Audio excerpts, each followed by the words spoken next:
Thank you, Kyle. I'm feeling pressure. Are you?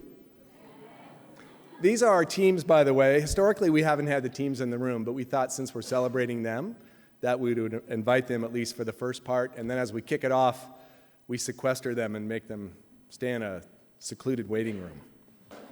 But hopefully you won't be too nervous. So this is always a bit bittersweet because I'm excited as heck for you to see what they've done, but I'd be lying to say I wasn't a little sad because I won't see this group as frequently as I have over the last few months.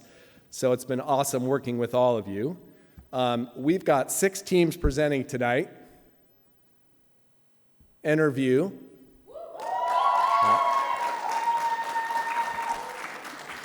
Guinea Gig. Selva. Authenticate. Microprint. And the Herd Co. And I asked them to be a little vocal so we could get a little energy in the room and a little anxiety out, and they are following great instruction. As Kyle mentioned, this is a long process for the teams. The journey begins in the fall quarter. They start to attend a bunch of mixers that we put together to find teams, meet other students, find teams, network with mentors to brainstorm their ideas. And the fall is also when we hold our annual Elevator Pitch Social. This year we had 43 ideas pitched by UCSB students and 40 or so mentors that came out to introduce themselves and lend a hand. So that was a very successful event. The work continues in the winter quarter, and they either enroll and take classes or they attend workshops with the idea being to help them develop a business model around their idea and validate it in the marketplace. Some of the teams you'll see tonight will have done over 100 customer interviews in that period of time to fine-tune their product market fit and the features of their product. And also I should add that in the winter is when the teams learn the art and the pain of the pivot. And pivot they did, but that's how they end up where they are today. And then of course, things wrap up here in the spring quarter and the focus shifts to how they tell the story of their business. We had 20 teams present at the New Venture Fair about 4 weeks ago, at which 6 finalists were selected by our community judges, and those are here today. So some quick facts about our cohort, our finals cohort. They range in age from 20 to 30. I'll bet you can guess which one finished their PhD during the program or is about to finish. 63% are undergraduate. About 2/3 come from a STEM background, which is a little unusual for us. Usually the mix is about 50-50. And we're proud to say that this year, 41% of our finals cohort are women.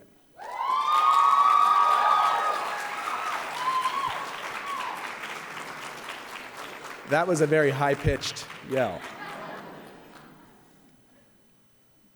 And so, actually, we're having problems with this clicker. There we go. Okay, so participation was up across the board for women in the program at all stages. And so we're working on this, and we're trying to achieve a gender balance that's a little more consistent with the overall UCSB student population, which is somewhere around 50-50. And so the work this year included an event that we put on in the fall quarter in October, which was focused on UCSB women students that have an interest in entrepreneurship and business.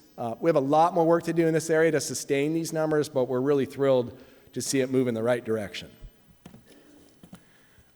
It takes a lot of effort, people, time to put these events and this program together, and I just want to offer a few thank yous.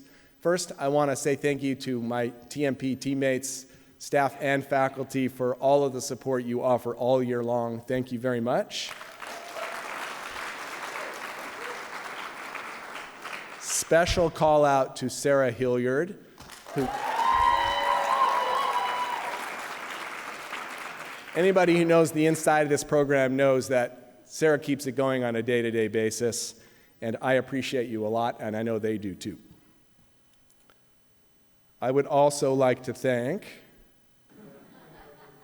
our mentors. So our mentors wear a lot of hats. They are instructors, they are workshop leaders, they are career counselors, they are skill developers, they're psychologists for the students and me. And quite honestly, they're the backbone of this program. And as much as I hate this when I'm on the other side of the podium, could I ask those of you that have done any mentoring this year or met with a team or come to an event, just to stand briefly so people get an understanding of how much community support we get?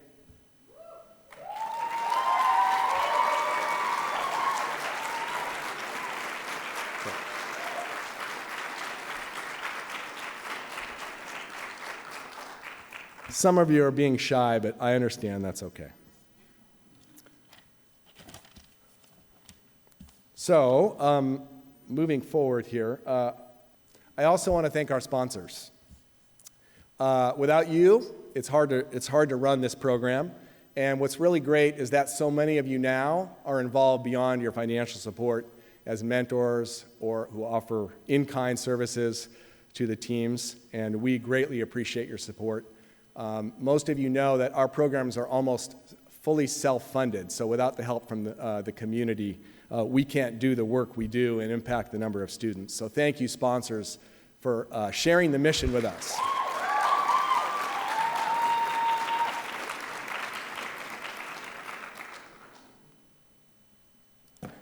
I also want to thank our donors.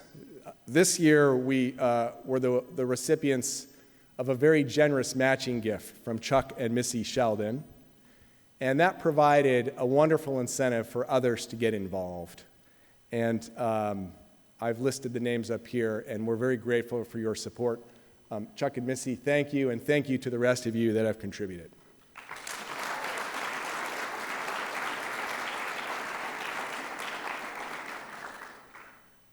And lastly, I would like to thank our judges for taking time out of their busy schedules. And there's a more complete bio in your programs, but I'd like to just say a word or two about each of them, starting with Valerie. Valerie is a marketing and branding, dare I say expert, Valerie, is that okay? Extraordinaire, really good at it.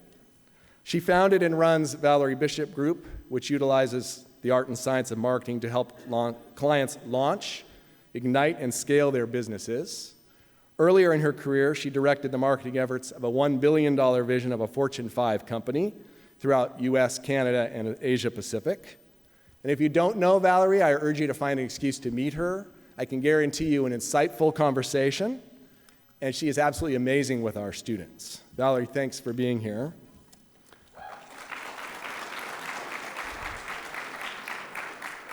Kevin O'Connor is a longtime tech entrepreneur and investor. He founded the internet advertising company DoubleClick in 1995, which was later acquired by Google for $3.1 billion.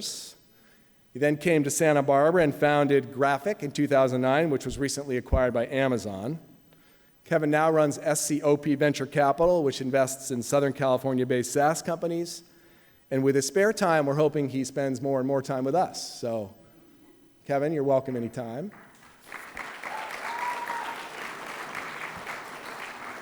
Mike Pugh is a technology executive with a long resume of M&A transactions. He currently runs lifestyle marketing at Ring Central, and his spare time is a member of the Santa Barbara Angel Alliance.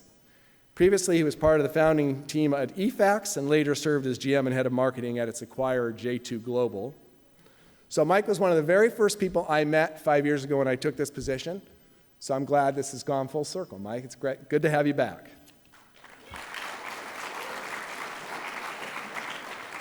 And Steve Tablak is a medtech executive who most recently was chairman and CEO of a company called GenWeave Biosciences and was the founder and former CEO of Tamtron, a cancer diagnostics company. So Steve and I figured out recently that we likely crossed paths as business economics students, what, about 10, 11 years ago? I'm glad you got the joke. Steve's based in the Silicon Valley, but he's constantly looking for excuses to come to Santa Barbara. We got one for you. Love to have you involved. It's been really great, so thank you.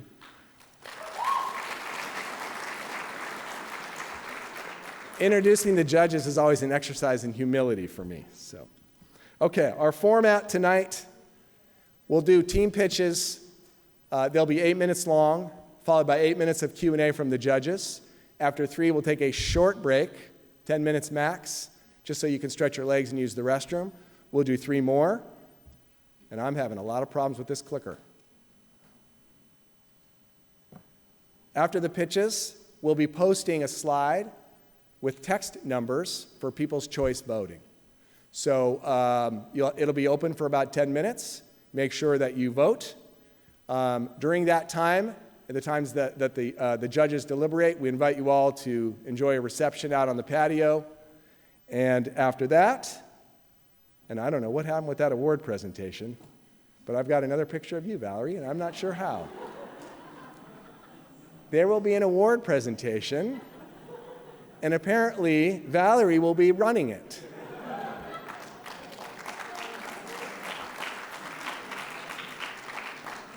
This is where we learn to roll with the flow. That's it. Okay, and what's at stake? $40,000 in seed prize money and bragging rights. The judges will decide on the categories that are listed here. So that concludes my comments. The Herd Co., are you ready to go? All right, thank you all. We make fabric from cannabis waste. Now, our fabric is soft and drapey and cost competitive with market alternatives, but most importantly, it allows apparel brands to tell a compelling sustainability story, waste to wear.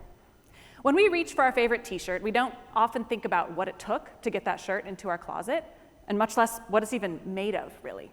It takes a lot of raw materials to make fabric. And unfortunately, within the next 20 to 30 years, the apparel industry is going to need 3 times as many raw materials to meet demand.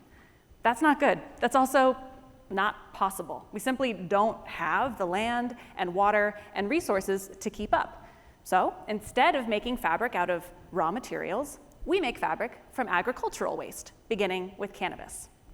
Now, when I talk about cannabis, I'm referring to both hemp and marijuana. These plants are harvested for their seed and their flowers, and the rest of the plant, the stalk and the leaves, are sent to oil extractors. Once all of the good, valuable stuff is removed from the plants, about 90% of the biomass is left over, and that is sent to landfill, or it's burned, at a rate of about 1 million pounds per week here in California. There is a lot of this material. And if you look at the material, right there, this is actually a picture of a hemp stalk. You can see there's 2 different kinds of fibers going on. There's this fiber outer shell here, this fibrous outer shell. That's called the bast fiber, and that is what traditional hemp fabric is made out of. But what we're interested in is actually this inner woody core, which is pretty universally considered trash. This is called the herd, and this is where we get our name. The Herd Co. collects this material. We use a low-impact pulping process to convert this material into a viable apparel-grade pulp, and we sell it into the apparel supply chain. Now, this model has 2 major benefits. This is a regulated industry, obviously, so managing waste is a huge burden for oil extractors. They're legally required to have a waste management plan. So what that means is they're required to pay somebody to pick up and appropriately manage their waste. That means the Herd Co. is able to generate revenue from collecting this raw material, in addition to generate revenue from pulp sales. Additionally, collecting from oil extractors is the equivalent of collecting from between 20 to 30 farmers. So we have a streamlined and efficient transportation system that helps us be an efficient company. But our pulping process is really where the magic happens. We use a low-impact pulping process that's just water, heat, and pressure, very few chemicals, to convert this waste into viable apparel pulp. This is a patented process. We are working with our partner to negotiate an exclusivity license, which would mean that the Herd Co. is the only company that is able to viably produce apparel pulp from this waste stream. We sell this pulp into the apparel supply chain as viscose, or cannabis-based viscose. Now, how on earth do you make clothes out of pulp? Well, there are 3 main kinds of fabric that we're used to seeing on a daily basis, right? There's natural fiber, like cotton or traditional hemp, and polyester, which is, of course, made from plastic. But what we are producing is a man-made cellulosic, and this is actually the fastest growing segment within the fabric supply chain.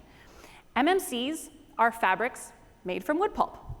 Basically, they're fabrics made from trees. And if you're wearing an MMC fabric today, you'll see one of these names on the right here on your care tag. So check that out after the presentation.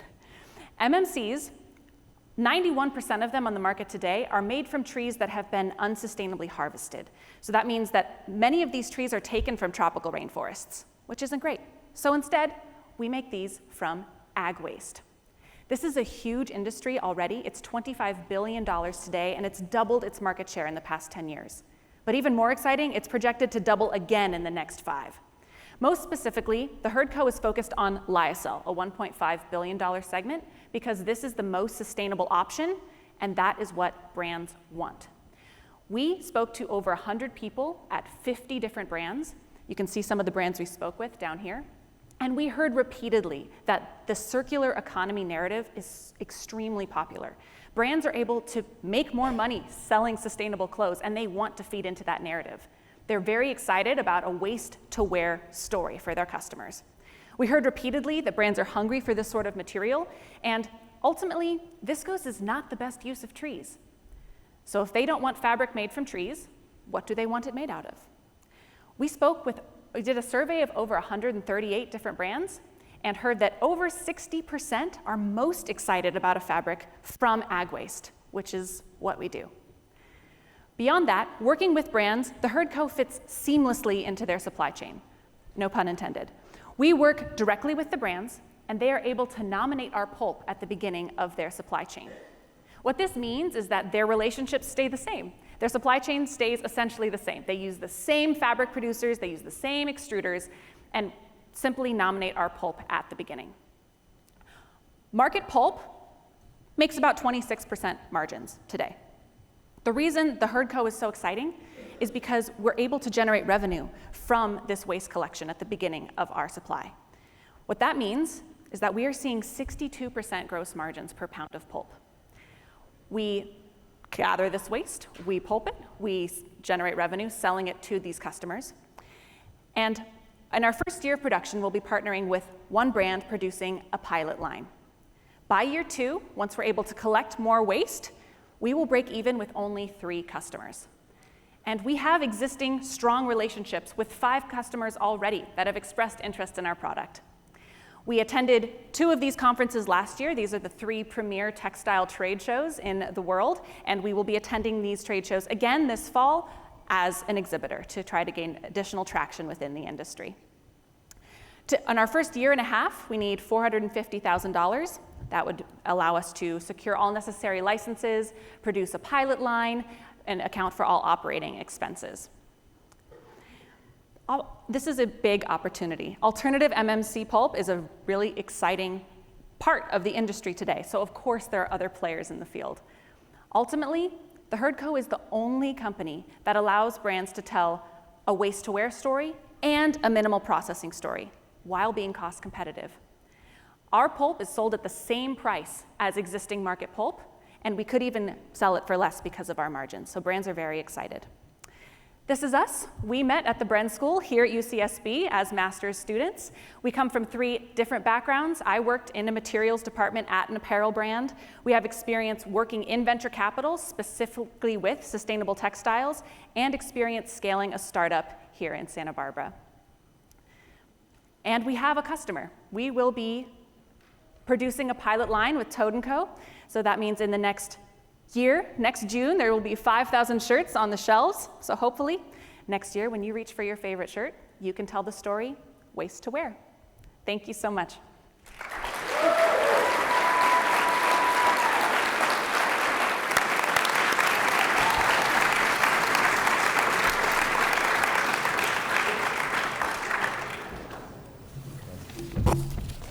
Very nice presentation. Who'd like to lead us off with Q&A? Will I go? So thank you for the presentation. Since you're in a position to displace players that are already in an existing ecosystem of creating the pulp, creating materials, creating products, what would make someone want to work with you versus assuming that one of the other MMC, do I have it right? MMC pulp manufacturers just doesn't decide to do this because they've already got equipment, they've got customers, they've got vendors? Why you and not them? To answer your question, we are different in a couple different ways. One, brands are able to tell a stronger sustainability story, and that's really what brands are looking for today. They want to be able to sell their products for a slight markup.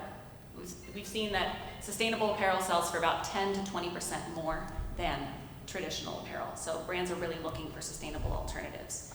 But in terms of existing pulpers moving into this space, our feedstock is not possible with traditional pulping. That's part of the reason our pulping process is so exciting, because it's the first technology that makes this possible.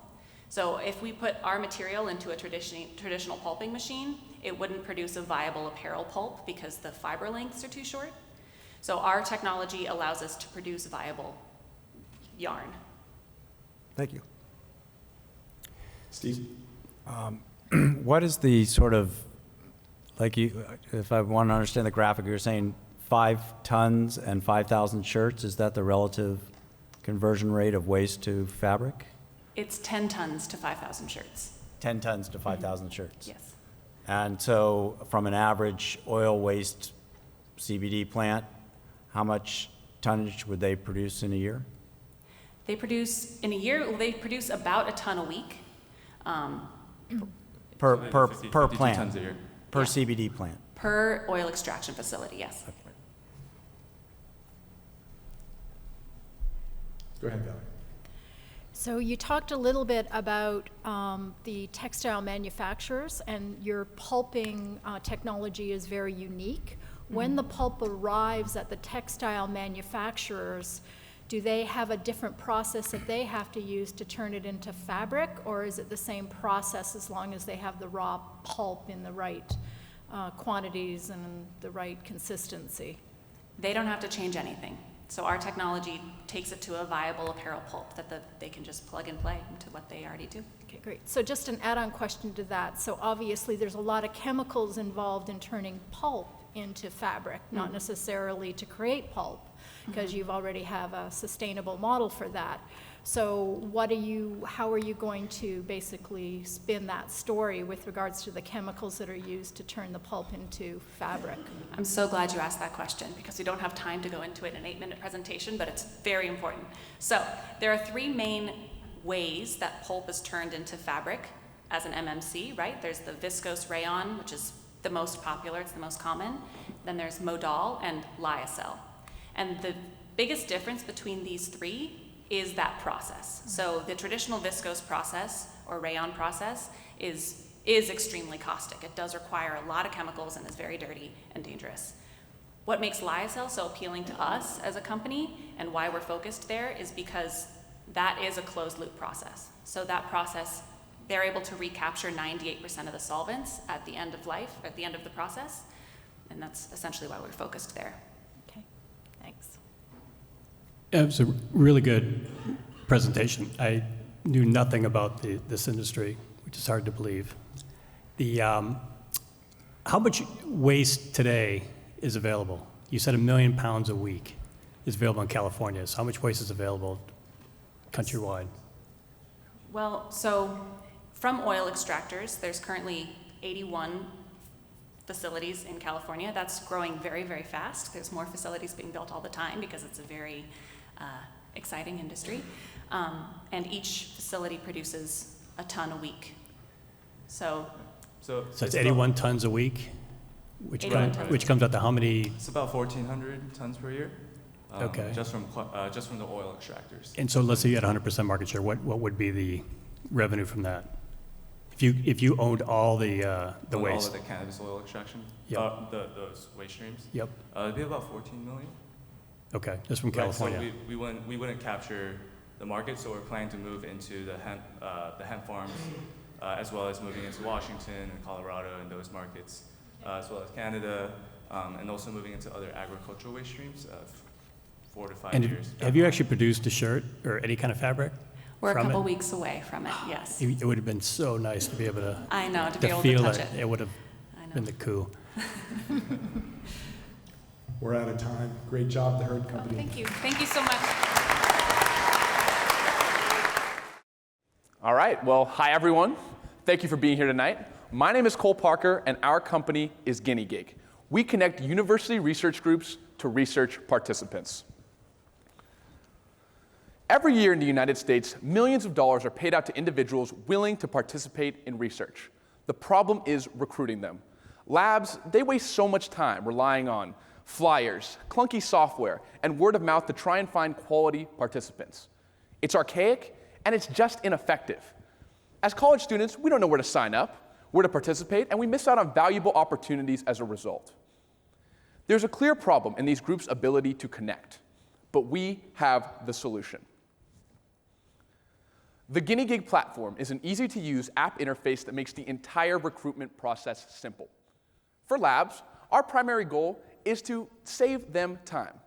In doing this, we will not only recruit, but also handle payment processing, lab-specific surveys, tax forms, and we'll even have an optional rating system to ensure quality in participants. These features will save researchers countless hours, allowing them to focus on what's important, the research. For participants, us, the college students, well, we're always looking for a way to supplement our income. This platform makes it easy to earn low time commitment income while advancing cutting-edge research, all on one central platform. Now let me take you through how it works. First, I'll take you through the researcher experience. As a researcher, once my lab was approved, I could upload my study, along with any other qualifying information an individual would need to participate. Once the study was uploaded, participants would begin to register, and I would simply hit approve to accept them onto our platform. Once the approved status was submitted, the participants would come in, do my research, and get paid. And to complete that, we'd hit the complete status to ensure that they were ready. Now I'm going to take you through the participant platform. It is just as easy.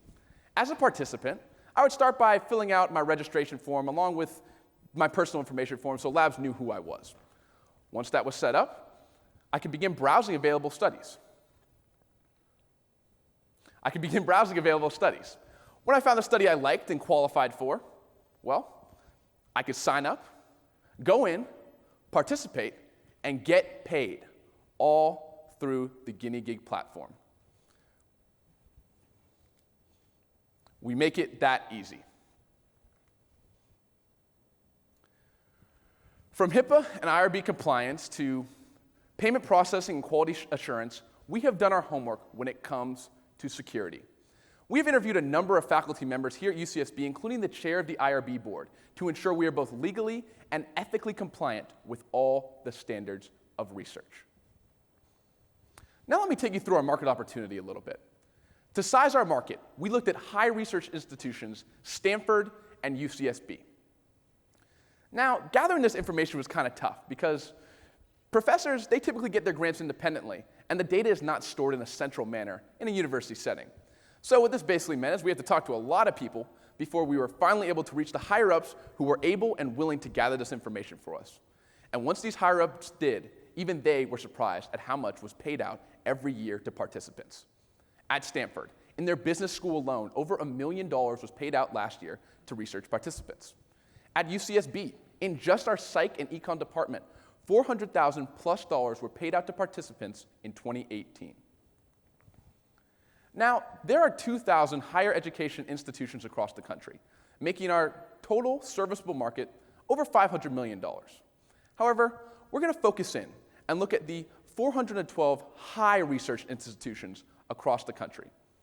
Assuming equivalent payouts, this makes our target market over $167 million per year.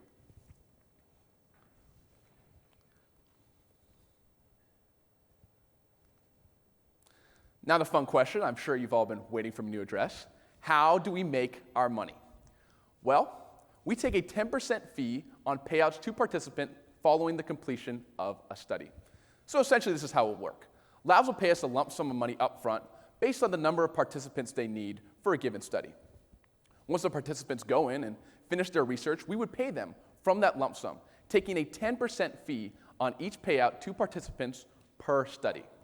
This recurring revenue model allows us to expand quickly as we grow regionally and add users. Marketing is essential to us growing our business. Two strong ways we intend to promote our platform are through dual posting and viral loop. Dual posting involves posting a platform or service on a different platform. So for instance, if I was scrolling through Craigslist and saw an opportunity to do some cool research and earn some quick income, well, I'd click a link, and that link would take us directly to the Guinea Gig platform. Now we got a new user. Viral loop involves incentivizing existing users to share our platform. This could be through cash rewards, better opportunities, or premium features. These tactics, along with trade shows, personal relationships, and guerrilla marketing will be essential for us growing our platform during launch. As you can see by the graphic, there are other players in this space, but their solutions only address part of the problem. Our solution addresses critical need that we have identified for both researchers and participants, all in one central platform. As we expand to meet market need, we will have an opportunity to brand ourselves as the user-friendly solution to research recruitment. The competition typically takes a set fee from universities. We don't do that. We're in addition to the gig economy, using a recurring revenue model to earn income while making sure that we provide a valuable solution to connect these two groups. And we are the team to get this done. We're a diverse group of individuals, all intensely passionate about solving this problem and finding a solution. We have the skill sets, the network, and the focus to bring this product to market and address an immediate need. We have interviewed professors across multiple universities and polled over 200 college students during our market validation process. Across the board, the results were always the same. Students want a simpler way to find and participate in these studies, and researchers want an easier way to recruit quality participants. We have verbal commitments from a number of professors and a network of students ready to take advantage of this solution. We have the connections and we have the network to bring this product to market, and thus intend to roll out our soft launch at UCSB this coming fall. To do this, we will need some capital. We estimate that we'll need $200,000 to complete the marketing and platform that I've outlined in today's presentation. This will allow us to effectively bring a strong product to the people who need it most. Our addition to the gig economy has the potential to expand to markets even beyond a university setting. From market research to focus groups, there are billion-dollar industries that need a better way to recruit participants. We could be their solution as well. As a team, we all firmly believe that no research should ever stall because of issues in recruitment. It's time for professors to have the solution they deserve and for students to have a simple way to earn low time commitment income. Guinea Gig is the solution that will make this possible. Thank you, and I'd be happy to accept any questions you may have.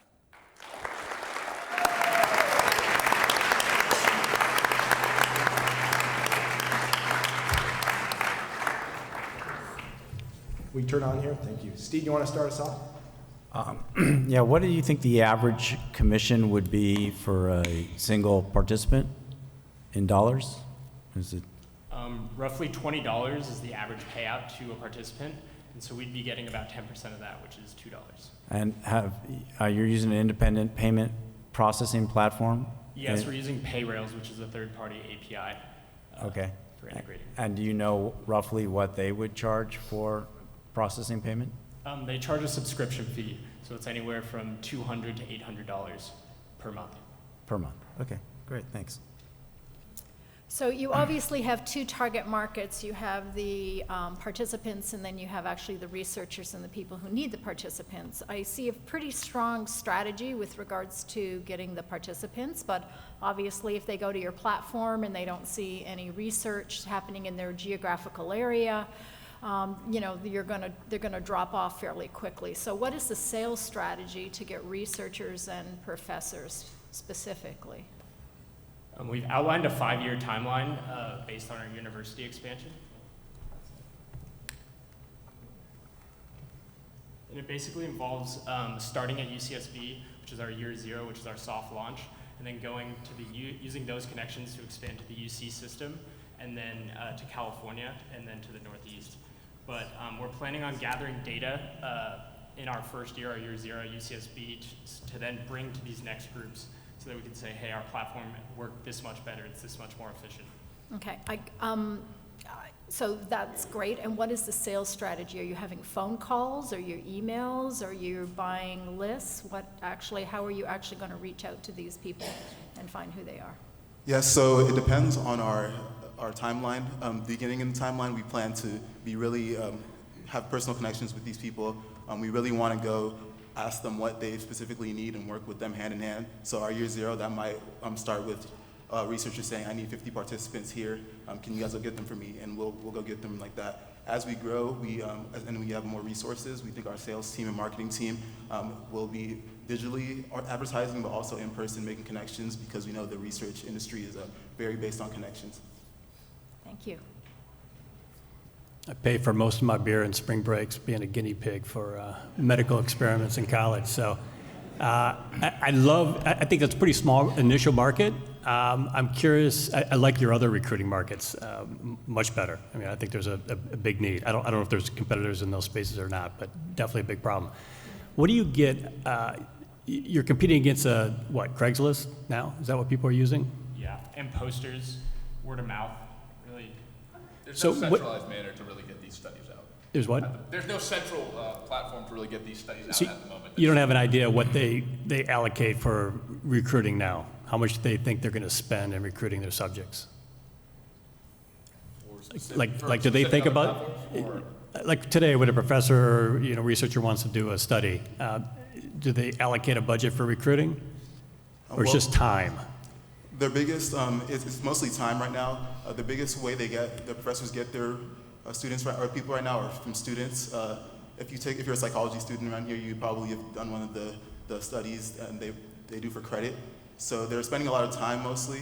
Money, they don't have a way really to have people go out and recruit. I know there's research groups too that recruit, but they charge very expensive fees, and it's kind of a different avenue from that.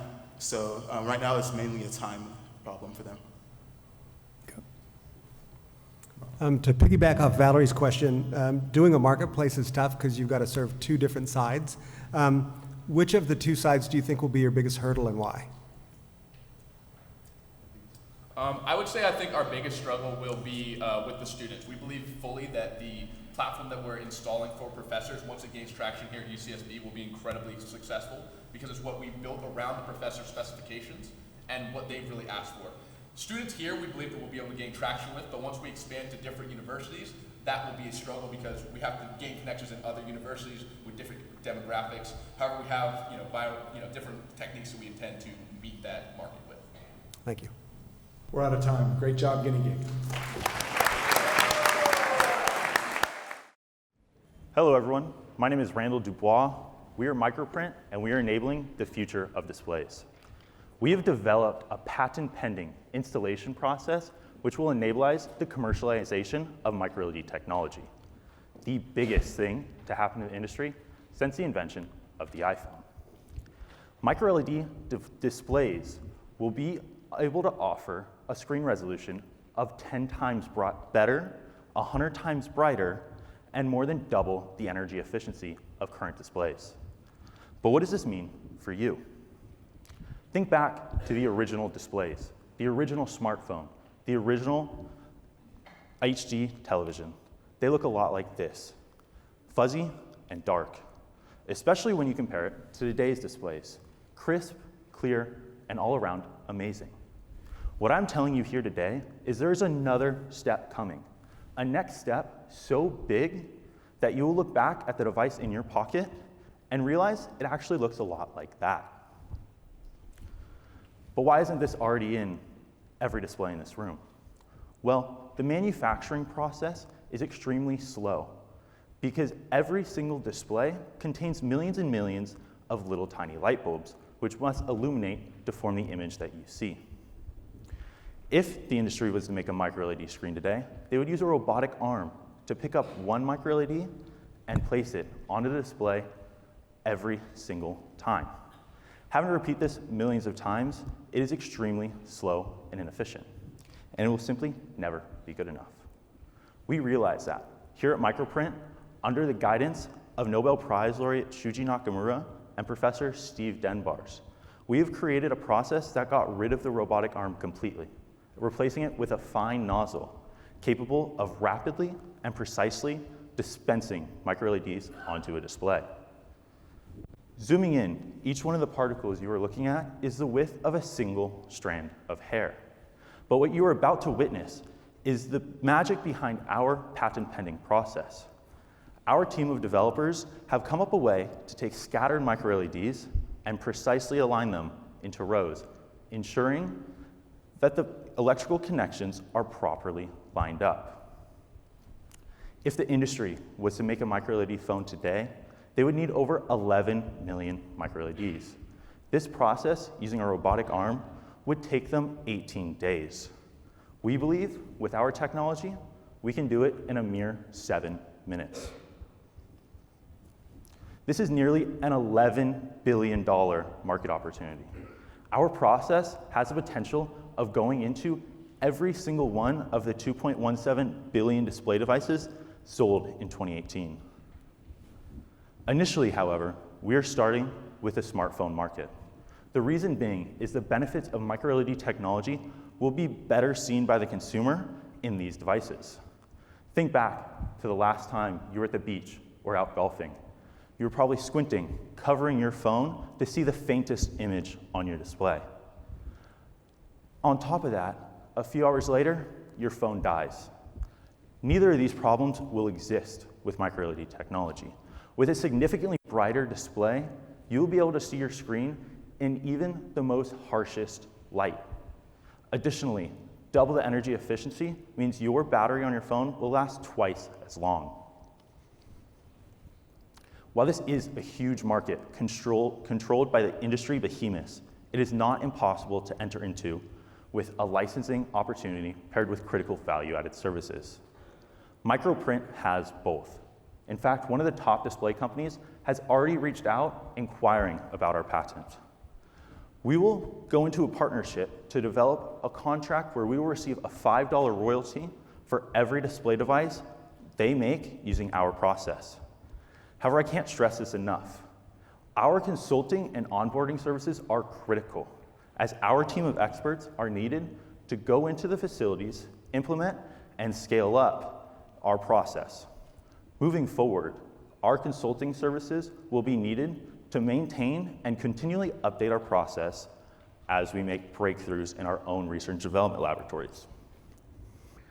To project potential market growth for this industry, we used historical data based on previous product launches. With an exclusive partnership with Samsung, in year 1, we will enter into their high-end phones, as they will use our process to make micro-LED displays. By year 2, they will use our displays into their lower-end phones. But here's something really interesting happens. Most of you in the audience today probably own an iPhone, but did you know the screen that you're looking at is actually made by Samsung? See, what they did is they created the best screen in the market today. They kept to themselves for a few years, and now they begun selling it to their competitors, opening up an entirely new revenue stream. We believe they will do the same thing, and by year 3, they will begin selling the displays they make using our technology to competitors such as Apple. Years 4 and years 5 will experience continued market growth, as micro-LED technology will become the standard in the industry. So how are we going to get there? Moving back to today, we are in the final 12 months of testing. We believe after that period, we will be ready to begin negotiations with the display manufacturers. This process could take up to 3 months due to formalities in the industry, but by September of 2020, we will have landed our first partnership and begin scaling our process in their facilities. 6 months later, we will begin reliability testing, gearing up for a full product launch in September of 2021. In order to get there, we need $1.25 million of capital to sustain us for the first year, taking us to the critical partnership. The majority of this funding will be used in our research and development laboratories, as we will enter into the CNSI incubator here on campus, hire 1 full-time engineer and 2 full-time technicians to accelerate our timeline.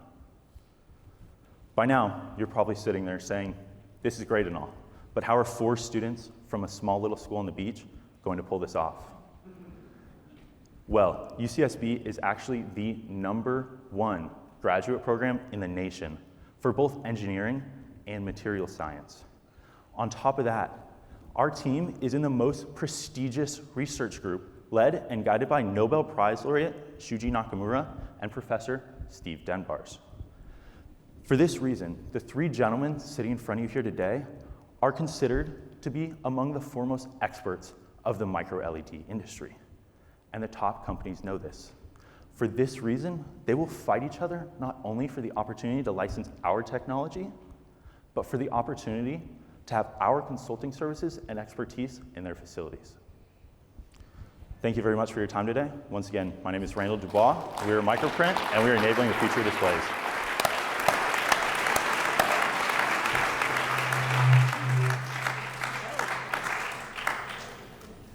Valerie, you want to start us off? Sure. You're using, first of all, very impressive, obviously, your backgrounds and what you're doing here.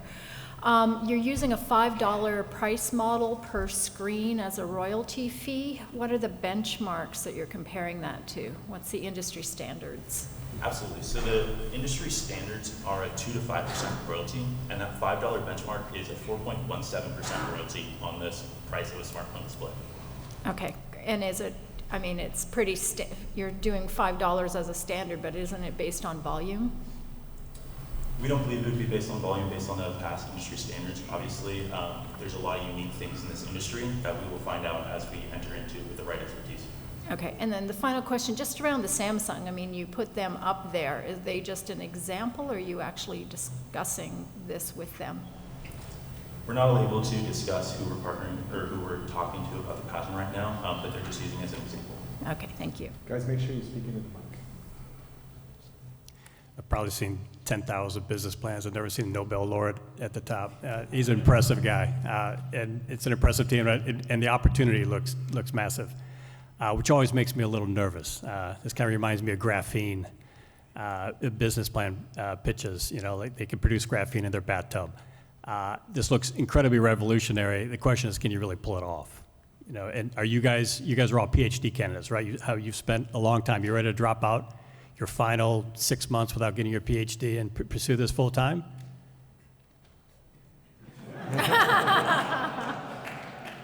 I mean, Ellison dropped out, Gates dropped out, Jobs dropped out. No, I'm going to get in trouble here because I'm sure if you go produce $1 billion company, they'll give you a PhD or at least an honorary doctorate. So the one that wrote the patents, Matt Wong, is actually about to graduate here within the next 6 months, which fits into our timeline. So he would be able to start working on the company, and then in our financials, the money we requested, that's why we had techs and engineers, so we can guide them and they can actually do the work while we kind of oversee that. Mike? Does that answer your question? Is that right, Matt? Is that right, Matt? Yeah. I plan to defense in 6 months, but I don't plan to drop out. But you can do all this while you're finishing up your PhD. I should be able to. Or is this your PhD? Is this your your thesis? Not my major portion, but just like from some of the ideas I have. And you've already negotiated the rights to this from the university? Yeah, I mean, so I think a lot of companies or spin-off, they have negotiated with the university before, and we can do the same. Mike? It makes sense to me, the licensing model with the kind of the assembly of brains that you've put together, that, you know, how can you take that the furthest, and that's by having the technology and let somebody else run with it. It seems counterintuitive to me that you'd want to do consulting, or you'd want to be providing this level of field expertise also, that would maybe be taking away from those people, same people being able to create new innovations back at home, so to speak. Tell me more about this balance between licensing and consulting. So the consulting would deal with a lot of the process integration with their micro-LED chips with our printing process. And so we'd have to work with them to, every time that they updated their designs or they tried to improve their designs or change anything, that we would have to then integrate that into the printing process. And so it would be kind of a continual relationship. Does that answer your question? Yeah. Steve? Have you been to a production line for current LED factories? No. So what are you integrating into? Are you integrating into another company's existing capital equipment line that is implemented at like a Samsung, or is it Samsung, the original equipment manufacturer? I'm just trying to understand where you fit into the workflow of the manufacturer process. So these companies currently, like we said, the only process that they know of is the robotic arm that we discussed, but they haven't developed this process line because it's obviously too inefficient. So we're not going to have to make any modifications. What we're bringing to them is the one key piece of the manufacturing line they're missing. It's like they have a car without an engine, and we're bringing the engine to them. I'm sorry, just for clarity, let's say instead of where the robot is, now there's your spray nozzle, the thing's going by on the floor, and then you've got some process that aligns the circuitry once it's put onto the surface, right? Yes, that's correct. So, so they never have the robot. The robot is currently used in, say, light bulbs, because there's only one LED in a light bulb. So they don't have robots because they know it's too inefficient. So we're adding the part to the manufacturing line that they need. They never had this part. So it's a brand new production line as opposed to modifying the current line. No changes. Okay. Great job, Microprint.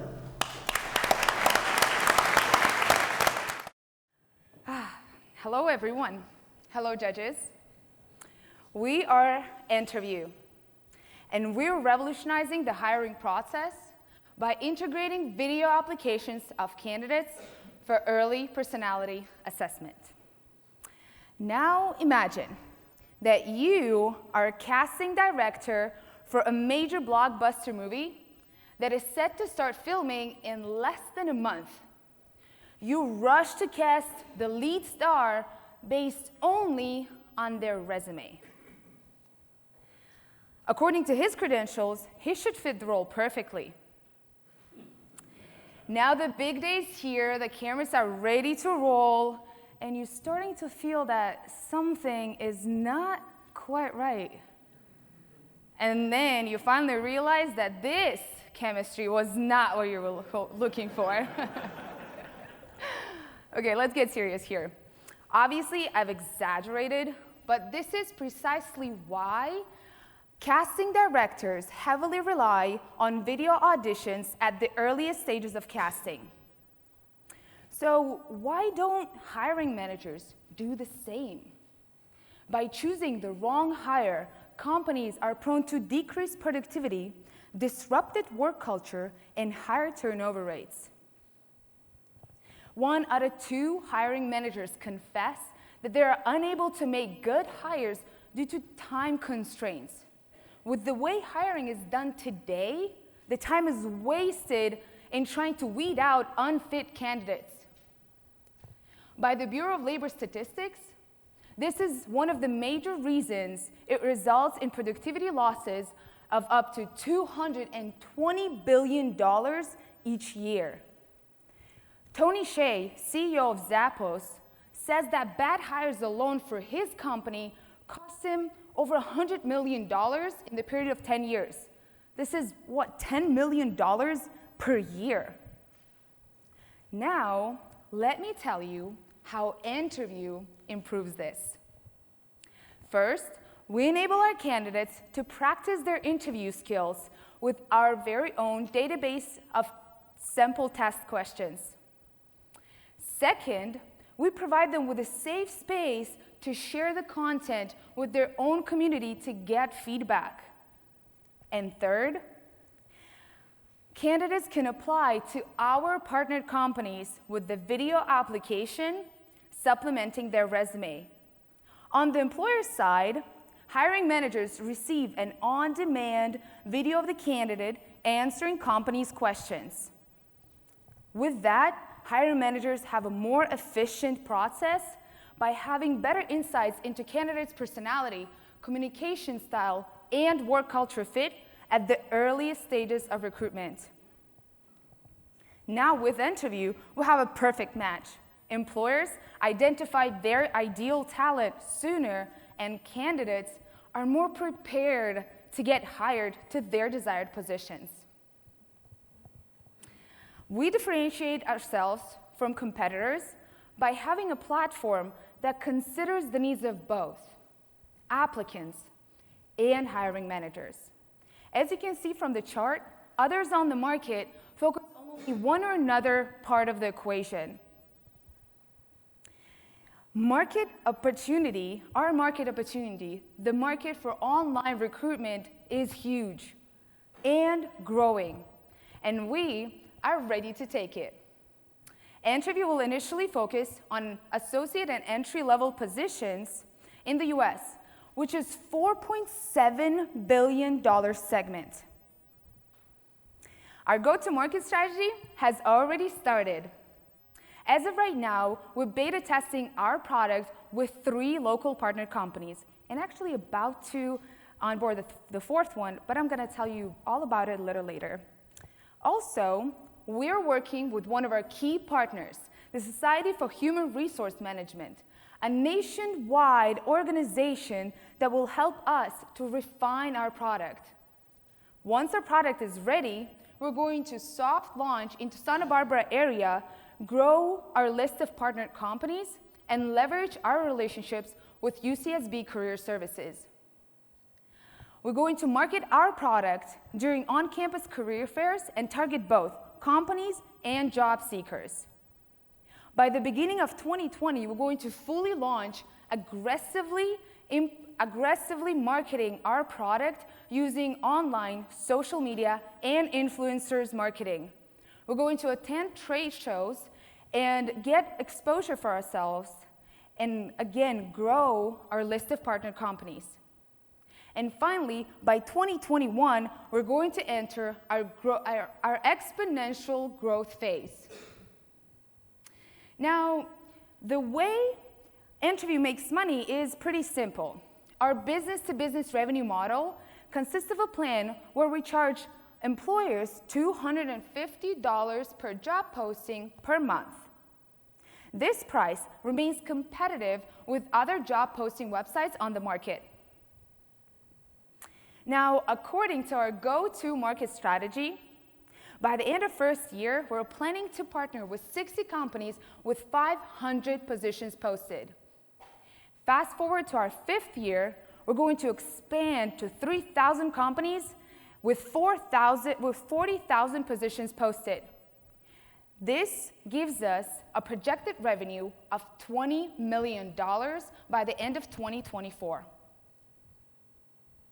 In order to achieve our goals, we will need initial investment in an amount of $600,000, and these funds are going to be allocated towards marketing, developer operations, and operating expenses. Now, let me tell you about us. Who is Interview? Our team is a multicultural, highly skilled unit that continues to challenge old thought and looks to innovate. We know how to handle adversity and keep pushing through. Within the span of 1 month, this team acquired 3 key partner companies: Appfolio, Product Plan, and Inogen. And we're in the process of acquiring the 4th one, Appeal Sciences. As of right now, we already have our first user experience feedback from Appfolio. Our candidates are moving to the next stage because of Interview. The progress we've made with the team within 4 months since we started, is a testament of who we are as Interview, a dedicated and passionate team that is determined to change how innovative companies hire.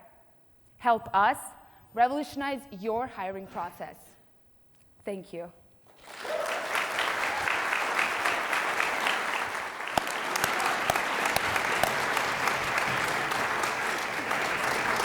Excellent presentation. Do you have?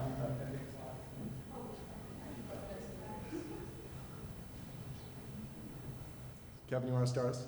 Sure. So you start off with, it's kind of a market where people can learn how to interview really well. But employers aren't looking for people that interview really well. I mean, that's part of the problem, right, is that people will interview well, you hire them, and you find out something that just, it's not always the best indicator. So I was struggling to figure out, which, by the way, I think, helping people to interview well, I think that's very necessary. Yeah, that's great. That is a product in and of itself. But I struggle with finding out why those two are connected.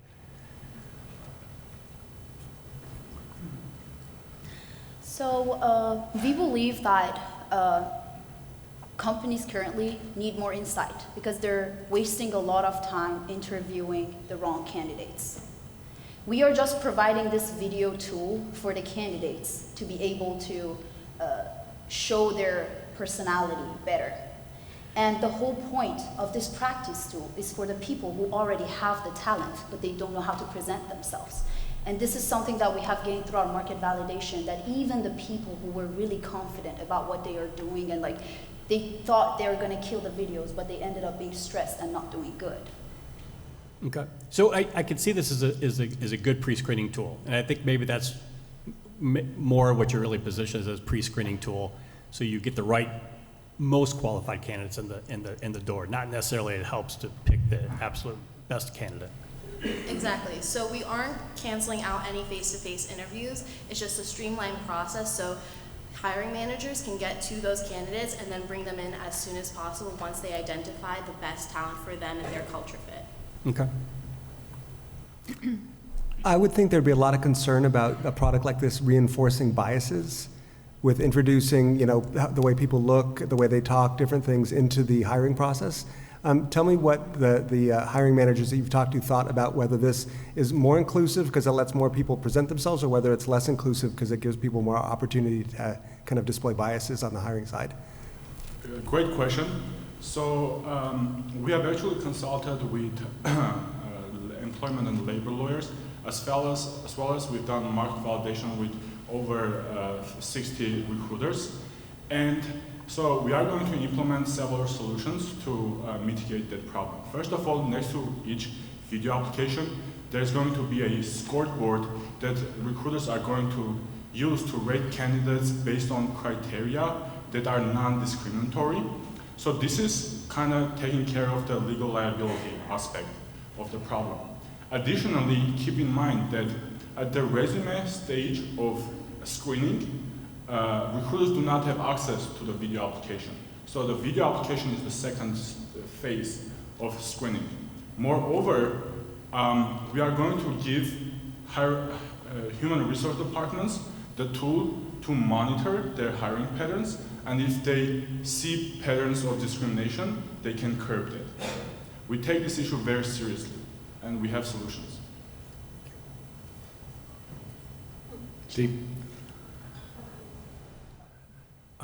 So just from, it's awesome you have pilots now, and I like the idea. So I'm just wondering, why is the only barrier to scaling money? I mean, have you figured, so you're going to raise capital and you're getting to 3,000 companies in 5 years? But there are 5 million businesses with under 500 employees in the US, so that's very small market penetration. Is capital the limiting factor for expansion? So money is one of the crucial aspects we need to scale, because we're going to invest a lot of that into marketing, which is pretty typical of a SaaS company like ourselves. And then just want to be clear that we're not necessarily limiting ourselves to just large companies, but just companies overall. I guess the point of my question, though, is if this becomes a feature set in another, I don't know, ZipRecruiter or LinkedIn or something, what stops, what barriers to them for, it seems like a market grab is the key issue, right? That's another great question. So we realized that if we prove the concept right, competitors may try to copy us.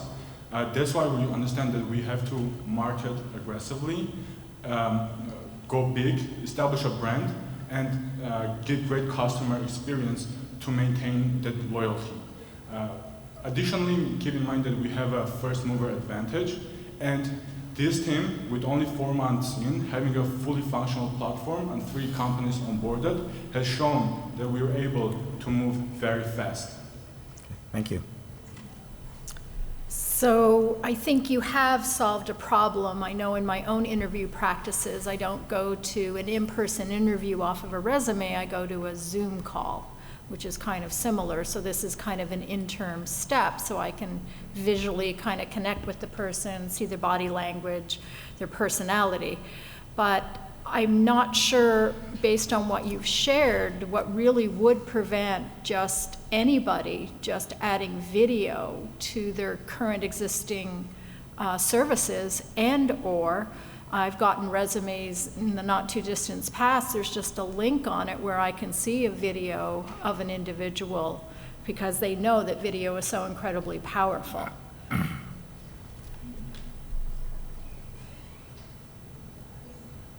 So regarding the last aspect of candidates sharing a link to their video, keep in mind that via our platform, candidates are answering questions pre-selected by the company.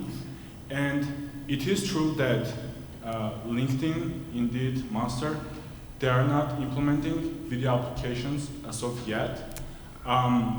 There are software in the industry, like HireVue, that are doing that. The way we differentiate ourselves from HireVue, for example, is because we integrate job application platform with video application software. So you do not have to go to a company, purchase the software for a yearly plan separately, and then go propose job ads. Ours is a more integrated process, giving for a more streamlined and efficient experience, and the hiring manager has more control of the content of the video. Thank you. Okay, we're out of time. Good work, interview.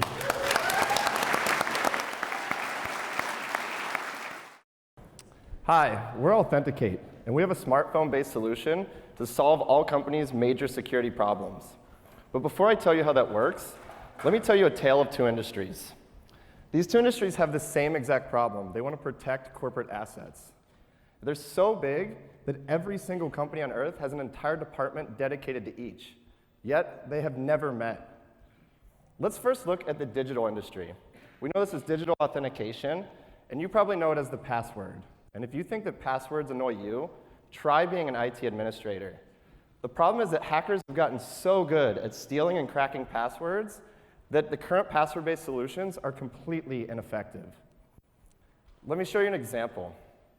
So a phishing attack is when somebody sends a specially crafted email that looks exactly like one you would have gotten from work. But when you click the link in the email, you're redirected to an attacker-owned website. Can you tell the difference between these 2 websites? I sure can't, and neither could the 40 people in this room that we sent a phishing email last night. When they went to this website, they were then prompted to enter their UCSB net ID because there was important information about the finals tonight. But when they were typing in their password, instead of getting to the important information, they found this landing page that informed them that had it not been for us protecting them, they would have had their credentials stolen. In fact, 76% of companies last year reported being victims of phishing attacks. And phishing attacks alone cost the world economy $5 billion between 2013 and 2016. So now that we've seen the problem with phishing, let's see what's going on the physical side. We all know these as door locks with keys, right? We're protecting the common problem of burglary. We don't want people to steal our stuff. We paid a lot of money for it. And the industry has pretty much standardized this. We have these card readers, we take our IDs out, we touch them to the reader, and they make that wonderful boop, and the door unlocks. However, these have similar security problems. They can be stolen or copied.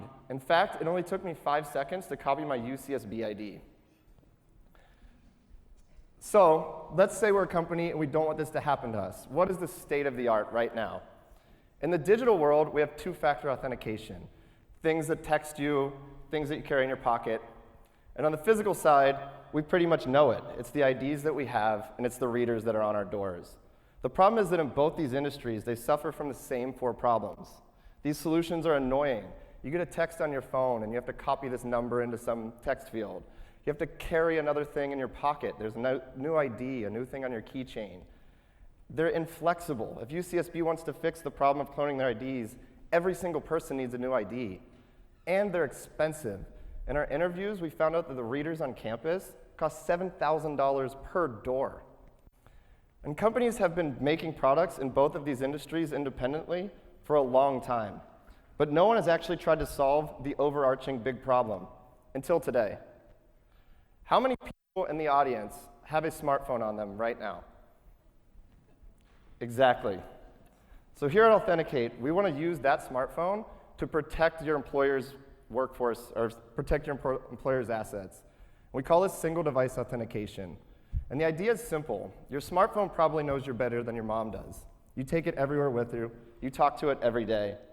So if you can convince your smartphone that you're you, we want your smartphone to then convince the rest of the world, both physically and digitally.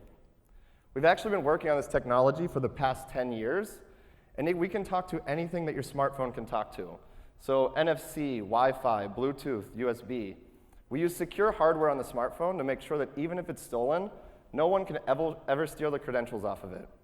And we have 3 simple security interactions. So an administrator at a company can make their security flexible so that users only have to do 3 things. The first we call magic mode. In this mode, doors will magically unlock as you approach them. Computers will unlock when you sit down, and your websites will just log in when you browse to them. If you want a little bit more security, we have a human-in-the-loop option, where the users will then have to take their phone out and hit a button, say to unlock the door to a special lab or log into a website. And then finally, if there's something high security, a lab that you want to know the personnel that are going into it, or you're downloading a W-2 form for work, you can do identification, where they'll pull their phone out, tap a fingerprint, or type in a PIN. This technology is actually patented in January. I developed it when I was a member of the technical staff at MIT Lincoln Laboratory. And we have the first right of refusal as the inventor, and we plan on licensing it this summer. So now that you know the technology, I want to tell you why I know we'll be a great company. We've done 50 interviews with local companies. We've done a user study with over 20 users. We had done extensive market research. We've even deployed a prototype for the past year here in UCSB where we use this to unlock 3 doors in the computer science building. So the value proposition that we're bringing to the market. First, that phishing attack I told you about earlier, we can completely eliminate that, either by wiping out passwords entirely or by using your phone as a seamless second factor. The password alone would no longer be enough. We're also offering smart readers to companies. So these are flexible, they can take software updates, they can talk to any smartphone on the market, and they're backward compatible with any existing infrastructure that companies have already invested in. We also offer cloud-based management software.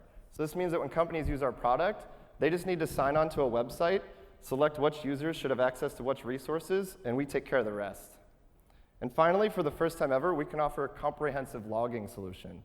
Traditionally, these have been separate industries, but now companies can see what their employees are doing, both in the physical and digital worlds, in one comprehensive log.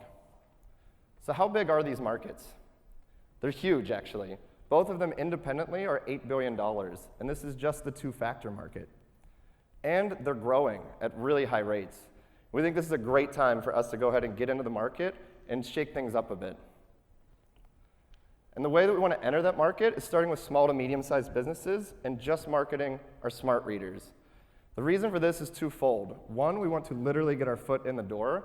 We find that once companies invest in their reader technology, they tend to stick with them.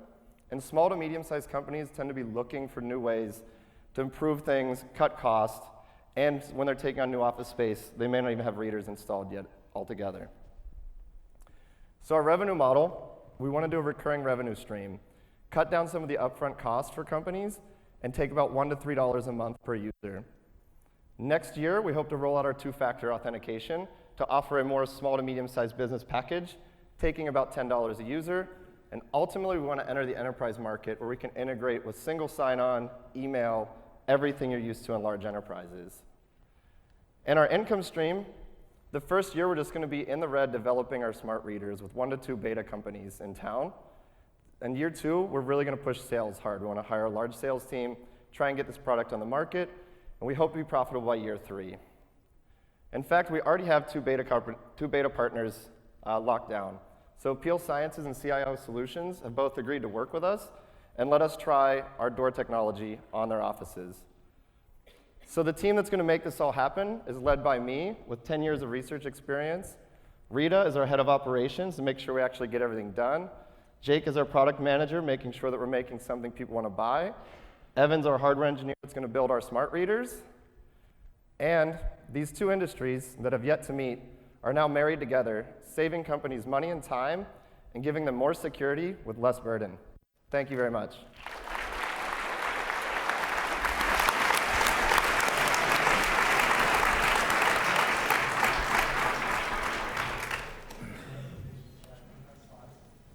Next slides.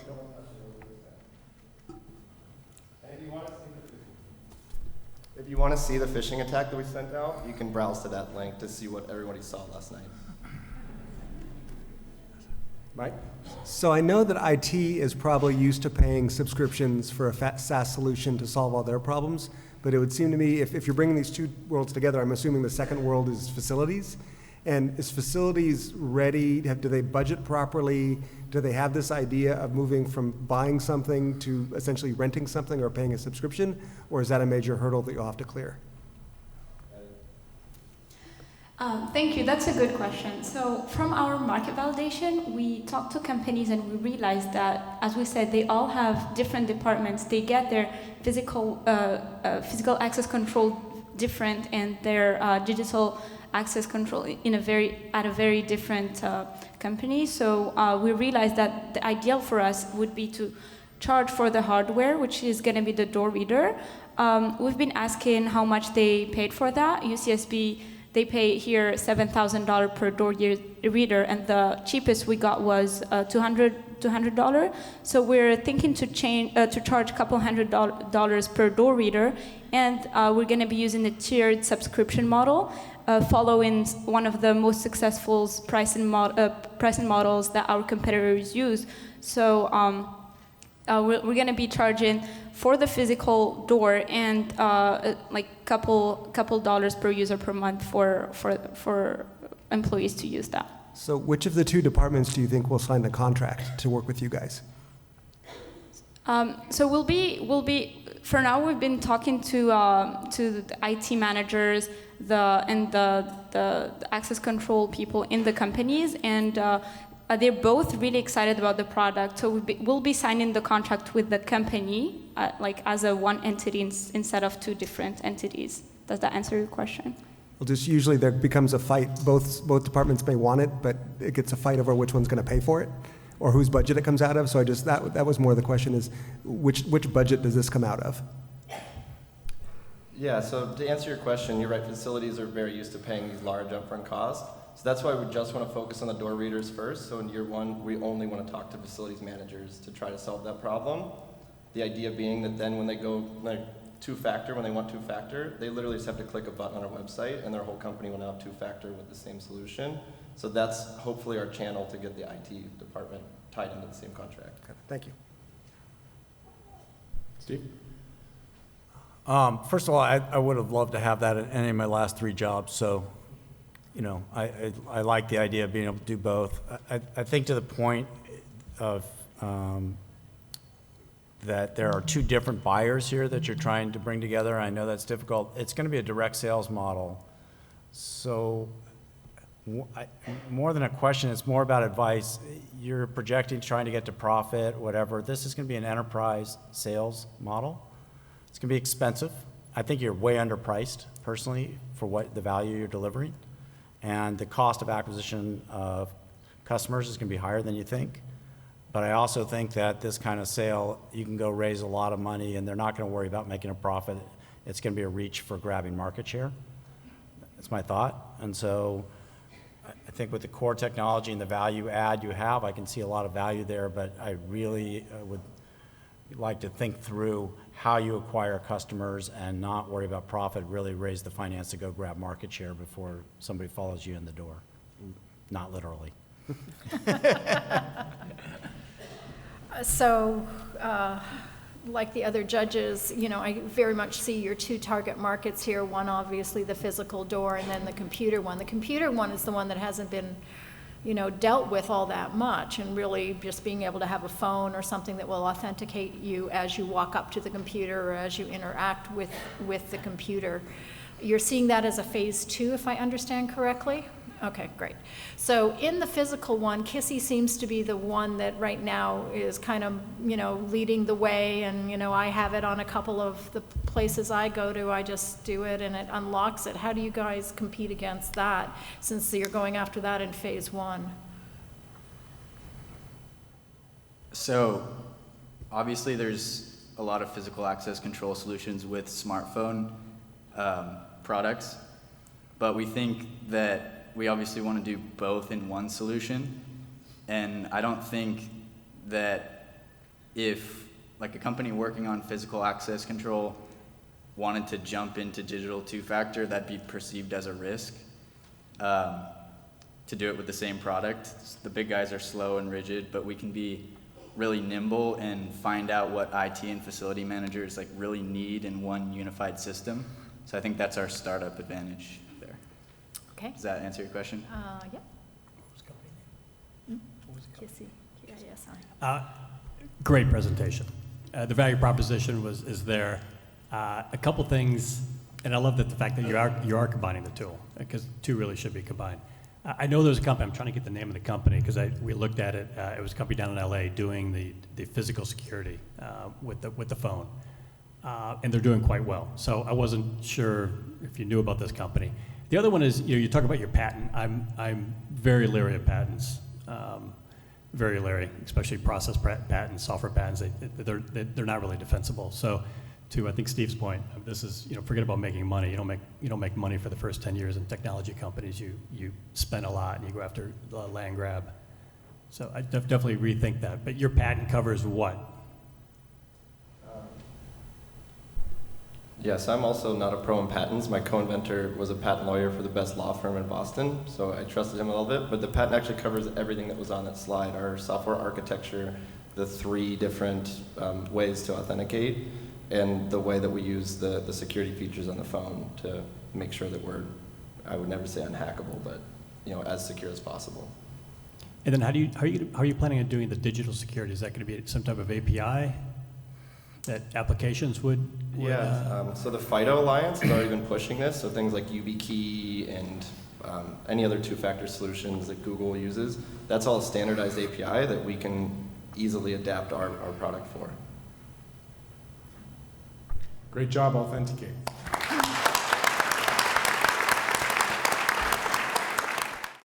Good evening, everyone. Thank you all so much for being here tonight to hear about the amazing teams in the New Venture Competition. We are so happy to be closing out tonight.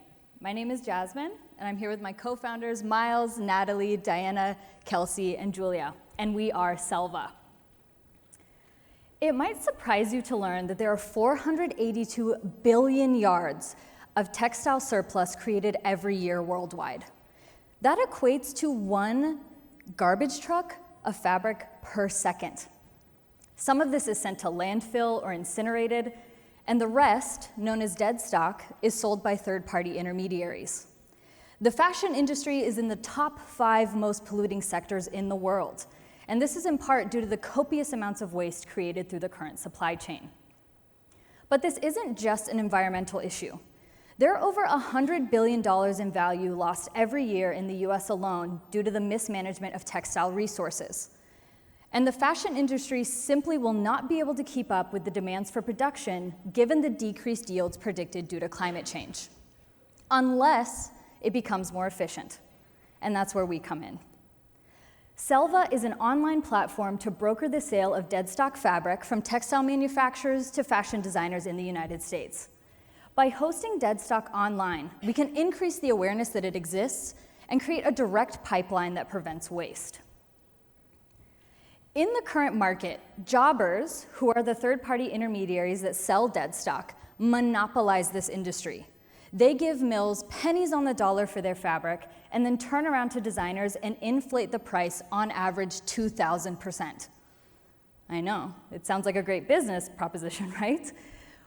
We plan to use that huge profit margin to put money back into the hands of the mills, give designers more optionality, and take 25% off the top. Designers will find Selva an invaluable resource because we will make their fabric sourcing process more cost-effective, easier, and efficient. The small to medium-sized designers that we are targeting do not meet the minimum order quantity requirements to source directly from mills. And they have to physically adventure through fashion districts or have a personal connection to find jobbers. And by hosting a variety of deadstock fabrics in one convenient online platform, we will allow designers to put design first instead of sourcing. And we promise trust and transparency throughout the entire process of working with us, which is a novel concept in the current market landscape. Mills will also find Selva to be an integral resource because currently they are losing money on their dead stock. Selva offers a turnkey solution that takes full responsibility for cataloging fabric in mill warehouses, hosting it on our platform, and sending swatches to designers. We will also work within mill inventory cycles so that there will be no disruption to their current state of operations. Jobbers are currently our largest competitors, but they often work independently with no websites or easily accessible contact information. Fashion designers are literally forced to wander down 8th Street in LA and knock on doors to find what they're looking for. And the only other company that we've identified as a competitor is called Queen of Raw, a deadstock fabric reseller that works out of New York City. This company sources textiles from Southeast Asia, does not have online purchasing capability, and does not send swatches to designers. And what differentiates us from both of these groups is that we will not be warehousing fabric. We will be moving the current archaic system online and modernizing the way that deadstock is sold. Our platform feature set is specifically tailored to inspire designers and capture them at their ideation stage, with personalized logins, mood boards, design tools, and tracked resource savings. And we will send free swatches of all the fabric that we have on our platform. And for the other side of our supply chain, we'll also have a portal for mills to apply to host on our platform as well. We've assessed our market opportunity looking at the 7 billion yards of deadstock fabric created every year in the United States. And we estimate that 20% of that market will be accessible to us. With our 25% brokerage fee, that gives us a total market value of over $3 billion. Selva will only be focusing on high-end or novelty fabrics in the beginning, such as silks, wools, denim, and organics, and that gives us a serviceable market value of $1 billion. We will launch in California, which accounts for 37% of the US textile manufacturing market, and this is valued at $375 million. To be able to capture this market opportunity, we'll be using a brokerage fee. In the current system, jobbers give mills pennies on the dollar and then inflate the price to designers. And we plan to disrupt the current supply chain and give mills 10 times what they're currently making while giving designers more optionality. To walk you through what this looks like, in the current system, jobbers will offer mills, say, $1 per yard for 100 yards of fabric, and then give designers a price of $20 per yard. That's a 95% gross margin that jobbers pocket. What Selva plans to do for the exact same transaction is to give mills a fair price for their fabrics, to incentivize them to hold inventory for us. And even though we know the demand on the design side is still at $20 per yard, even if we offer designers a price of $15 per yard, we could take our 25% brokerage fee and give mills 11 times more than what they're currently making. So I know a 25% brokerage fee might sound insanely high, but when you look at the numbers, it might not even be enough. And even with this estimate, everyone still wins. Jobbers currently take 90% of the money flowing through the supply chain, and Selva has the opportunity to disperse money more equitably while still making a huge profit. And this is evidenced by our revenue projections. This graph was created by estimating the amount of designers we can reasonably capture in our first 5 years, paired with the amount of mills we would need to meet that estimated demand. With our 25% brokerage fee, that gives us a first-year revenue estimate of $530,000. And as we continue to grow and expand to New York and the entire United States, we have a 5-year revenue estimate of over $10 million. Our go-to-market strategy is going to be to focus on what fabrics designers are looking for in tandem with sourcing the mills that make those types of fabrics. This will ensure that we have demand in place by the time we're cataloging inventory for our platform. We will also begin a social media marketing push to reach a wider audience and attend trade shows to meet contacts in the industry. We've already begun reaching out to design schools and costume designers to have our platform integrated into their inventories as well. Selva is lucky to be made up of a highly interdisciplinary team with skills in environmental science, fashion, brokerage sales, accounting, and management. And we've already been able to accomplish so much in a short amount of time. We've already solidified our first partnership with our first mill, located in Santa Maria, California. And we have a wait list of 12 designers excited to be the first adopters of our platform when we launch. We've already attended our first trade show and toured the LA Fashion District, and our next steps are to build our platform and begin our marketing initiatives. We plan to launch early next year and estimate in our first 2 years needing $400,000 to begin, $150,000 to build our platform, and $250,000 for travel, marketing, and other operational costs. 100% of our team is committed to launching this business, and we are so excited to begin. We are Selva, helping designers create with what already exists. Thank you.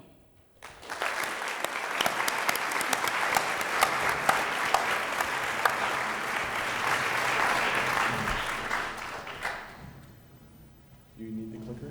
Keep it. Yeah. Excellent job. Wonderful presentation. Val, you want to start us off? Yeah, excellent presentation.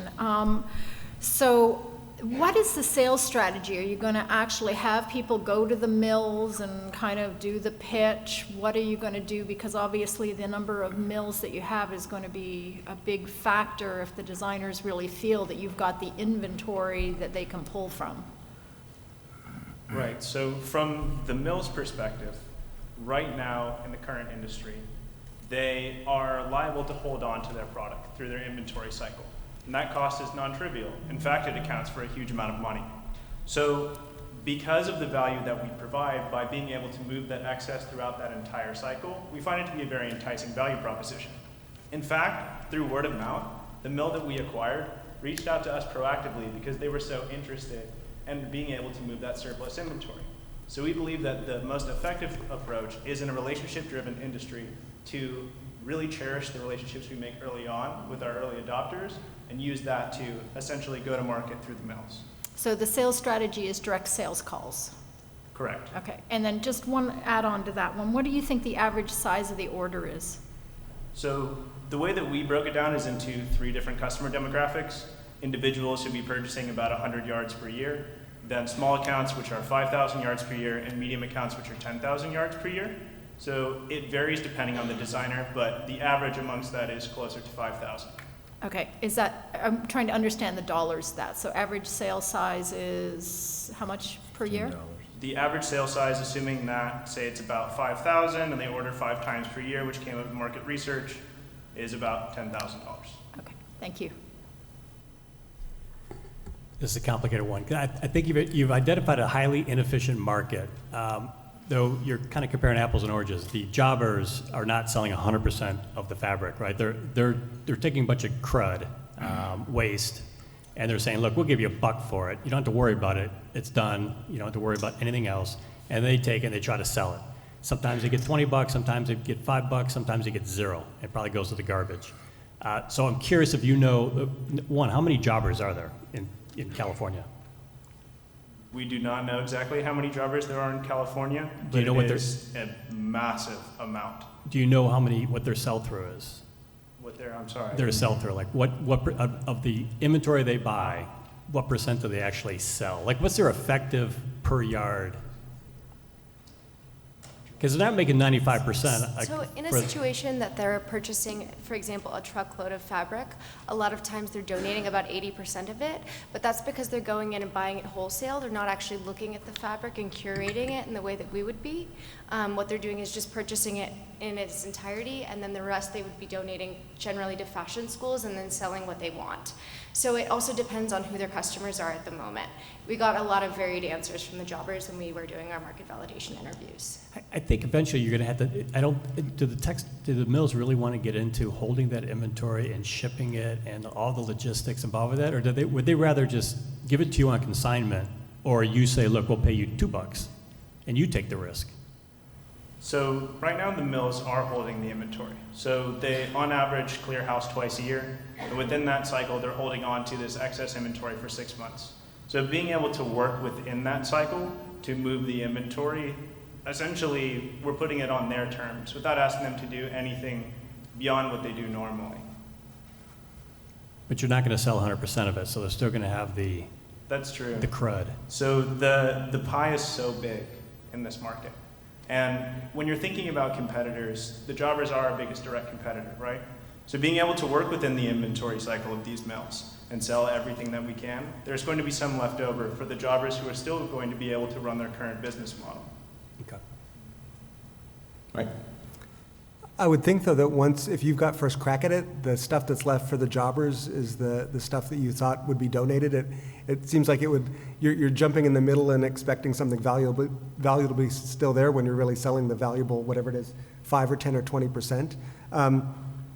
And it seems as though, again, that the mills want to get rid of stuff. And one of the things is they know that some of this stuff can't be sold, and so they want to pass that problem along at the lowest cost possible.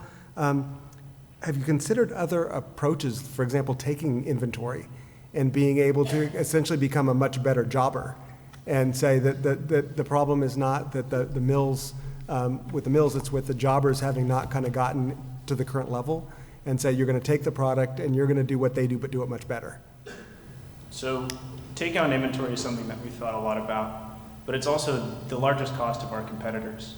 So we plan to go into the high-end and novelty market, but there are still very valuable things to be sold that the mills would hold on to, for example, cotton textiles and things of that sort of nature. So we plan to not take inventory and work within those cycles because we believe that there's a huge opportunity to not take on those costs. And the idea is that the jobbers take it after the cycle, and so one of your innovations is jumping in and taking on the inventory. In a sense, it's distressed, but you get to it earlier? Right, so the jobbers essentially are coming at the end of the cycle, buying up the lot, taking absolutely everything for pennies on the dollar, knowing that they're able to mark up to 2,000% what they can sell, and then donating the rest. So I'm just trying to process some information. So every 6 months, the mill dumps their inventory, what you're saying. So during that, somewhere between 1 and 6 months, they're collecting all the excess fabric, they're holding it. You guys would be cataloging it, and a designer would then ask for a swatch because they saw it online, but they don't know. The mill is fulfilling the order of delivering the swatch. Is that a resource they already currently do on regular orders? So they typically work with big brands, and there's been a negotiation process in that fabric prior. So in terms of sending the swatches, especially early on, that's something we're going to be doing ourselves, but we see that as an opportunity to continue to cultivate the relationship with our suppliers. But how do you do it if you don't have the inventory? So swatches are very, very small. So we could take, for example, 1 yard of what we catalog when we go to the mill itself and use that as our swatches for designers. Okay. So, but you're trying, so I get it, it's a cottage industry and you're trying to bring it all together and bring value out. I don't know why you'd lower the price, by the way. If you're bringing more value, lowering the price. Can I make a point of clarification on that? So really what we were trying to say is that even if we discount it, even if we give the mills significantly more, there's still a lot of profit to be had. It was more of an illustrative point than our actual strategy. So one last just quick question. Do you think it's going to be harder to acquire designers or mills? Because it's a market play, you have to get both. So which do you think is more complicated? I think that the pain point of the mills is so salient from a cost perspective that it's going to be more difficult to acquire designers. Okay. We're out of time. Great job, Selva.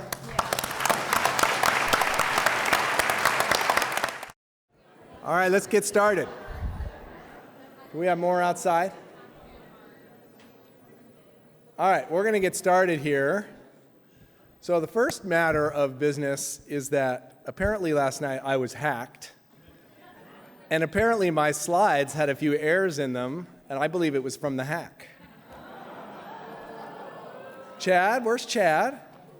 Is that possible, Chad, that my PowerPoint was corrupted by your act of hacking? Okay. That was a little embarrassing, but I promise when I loaded it today, all pictures were good, and you weren't in anything except what you were supposed to be in, and all the pictures of you were perfect. So, thank you for indulging that little slip-up. The second thing is I'd like to just say you all were magnificent today in your presentations.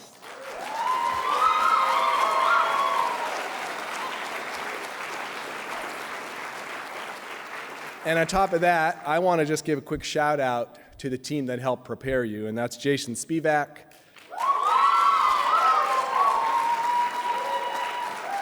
Taylor Ting. Is Taylor still here? Great. Craig Cummings, Michael Holland, and Kelly Broadbeck, who decided to go to Maui instead of to this competition. Okay. I also want to give the annual speech to you all, which is to say that do not, as I started to say at the New Venture Fair, do not let the results of this voting determine your desire to go forward or not. This is a somewhat arbitrary and a point of time, given how much work you've done in a certain area. We can talk more and give you feedback. We've got a whole group of mentors to help you continue on. The fact that you've made it this far should not dissuade you from continuing on regardless of this voting. So please take that to heart. I know it's hard, but please take that to heart. For those of you that may have another calling, a different calling, like student loans and the need to get work, and you're not going to pursue a startup because it's all-encompassing and hard, take these great skills you've learned from all the great mentors that provided them to you and go make impact and be entrepreneurial in a fast-growing tech company and kill it there. And that's part of our success is your success. So do that and take everything you've learned. Okay. Now, with that, I'm going to pass the podium to Sarah Hilliard to do the honors of announcing tonight's winners. Thanks, Sarah. Hi, guys. I'm usually not in front of the podium here. Yes, that's why I have it already. So actually first, if it's possible, can I ask any sponsor representative to come on up and line up over here, and I will be calling you guys up to take a picture with the winners. So if you're here from any of our sponsors, Stradling, SoCal IP, Procore, CNM, any of our sponsors, please come on up. Entrada, we got a lot, lots of them. Please come on up and we're gonna ask you to take a photo. So first, what's really awesome, I'll take this. So every participant is gonna walk away with a beautiful Sonos One speaker today. So thank you, Sonos, that's part of their participation. So make sure you grab one from Karina. Okay, so we're gonna start off by starting with our 3 honorable mentions. Okay, so representing Procore and CNM, if you guys wouldn't mind coming on up. Procore and CNM. Anybody? Procore? No? CNM? All right, well, I guess not, but our first honorable mention. Okay. Okay, our first honorable mention today is the Herd Co.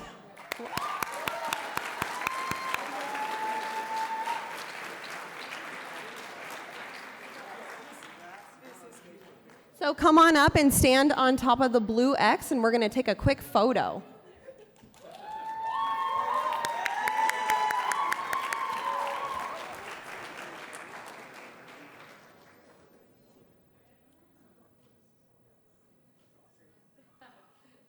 Yay, thank you. Awesome. Okay, nice job, Herdco. Okay, our second honorable mention today, represented by Chase, JP Morgan, and Entrada. Anybody here from those two sponsors, please come on up to the stage. And our second honorable mention today is Microprint.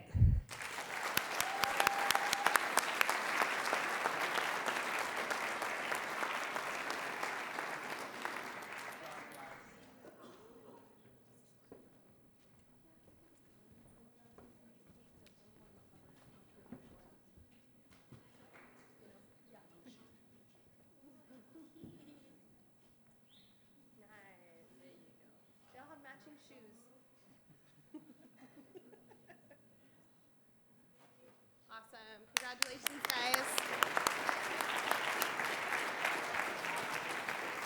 All right, and our last honorable mention for the day, represented by Yardi and Maps.com. We have anybody here from Yardi or Maps.com? All right. All right, so our last honorable mention is Interview.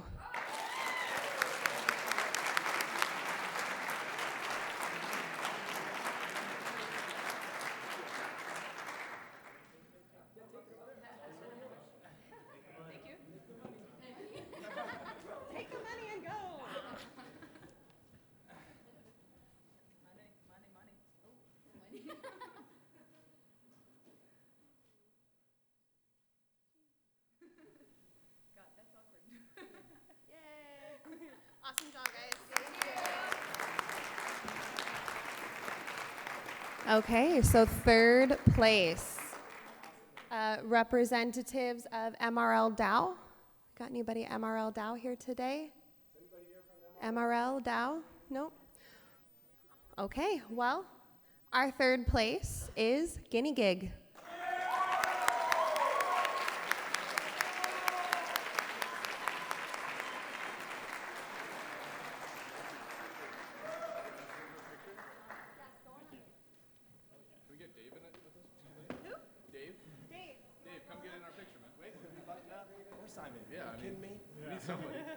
Scoot on over, guys. Scoot over a little bit more. Over the X.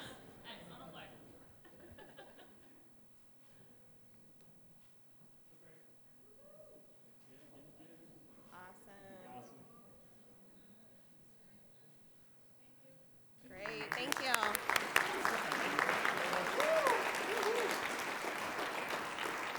All right. So it only leaves two left, but we'll announce our second place first.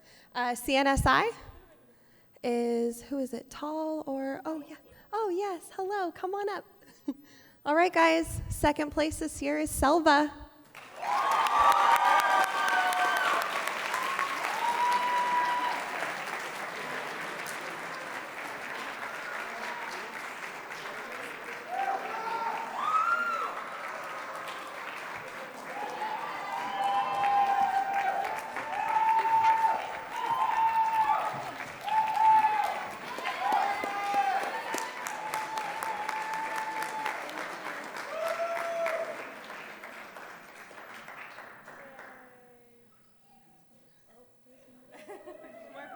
Awesome job, guys.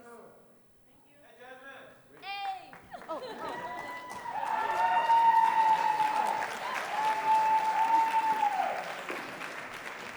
Wait, we have a mistake. Those results were hacked. So, of course, congratulations. Do we have straddling? Someone from straddling here? Come on up. Congratulations, Authenticate, first place.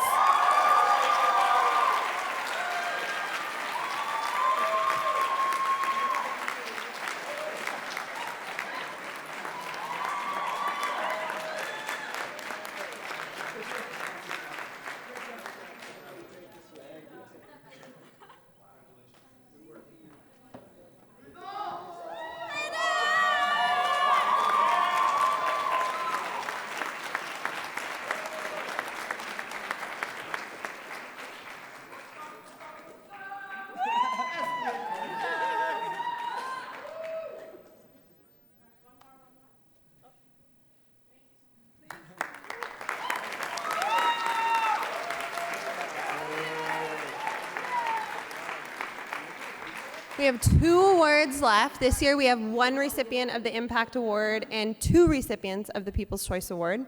So if anyone from SoCal IP or Smart Office want to come on up, represent, come on up. Go ahead. Okay, so our Impact Award today is going to go to Microprint. Come on up, guys.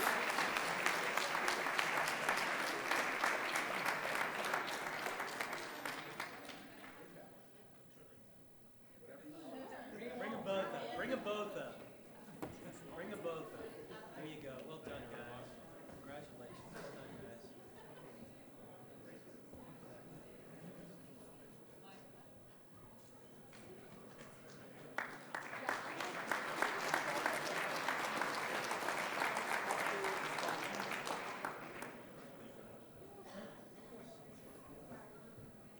Okay, I'm going to announce both of these at the same time. So first, can I Pay Junction and Deloitte?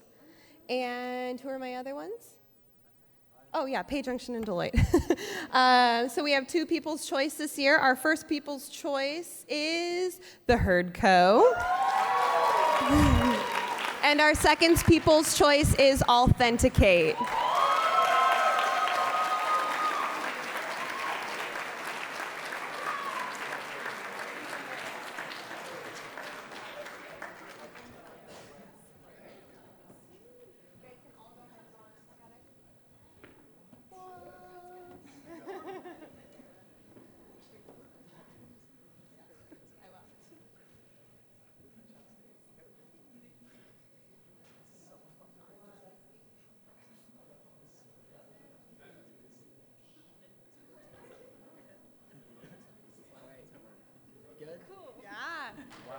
Thank you, teams. Please make sure to grab your speaker before you leave, and also, teams, we would like to take some pictures out out in the patio area outside. Okay? Thank you guys very much.